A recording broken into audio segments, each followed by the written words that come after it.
నమస్కారం. ఈరోజు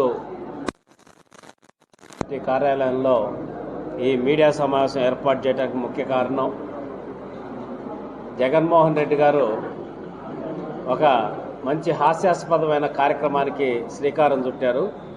రాష్ట్ర వ్యాప్తంగా వాళ్ళ పార్టీ శ్రేణులకి రేపు వెన్నుపోటు దినోత్సవం కింద నిర్వహించాలని చెప్పనేసి పిలుపునివ్వడం జరిగింది. ఇందాక చెప్పినట్టు దెయ్యాలు వేదాలు వల్లించినట్టు ఈరోజు వెన్నుపోటు గురించి జగన్మోహన్ రెడ్డి గారు వాళ్ళ పార్టీ నాయకులు మాట్లాడుతుంటే చాలా హాస్యాస్పదంగా ఆశ్చర్యకరంగా ఉంది.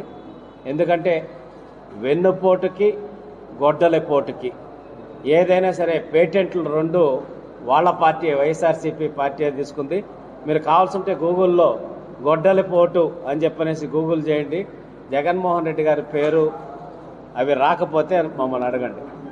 అటువంటి విధంగా వాళ్ళ కుటుంబమే ఆది నుంచి వెన్నుపోటు పేటెంట్గా తీసుకున్నటువంటి కుటుంబం. వాళ్ళ తాత రాజారెడ్డి గారు బైరిటిస్ గన్లో వెంకటనరసయ్య గారు అనే ఒక బీసీ కులానికి సంబంధించిన వ్యక్తి ఆయన్ని పనిలో పెట్టుకొని చిన్న భాగస్వామ్యం ఇచ్చి నమ్మకంతో పెడితే ఆయన్నే చంపి ఆ మైన్ని ఆక్రమించుకొని వాళ్ళ నేర సామ్రాజ్యానికి అక్కడే శ్రీకారం చుట్టారు.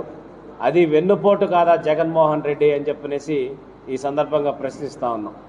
తర్వాత వాళ్ళ నాన్న రాజశేఖర రెడ్డి గారు కాంగ్రెస్ ముఖ్యమంత్రిగా ఉన్న టైంలోనే జగన్మోహన్ రెడ్డి గారు ఏ విధంగా విచ్చలవిడిగా అరాచకాలు, అన్యాయాలు, అవినీతి చేసి ఏ విధంగా లక్షల కోట్లు సంపాదించడో మనందరికీ తెలుసు.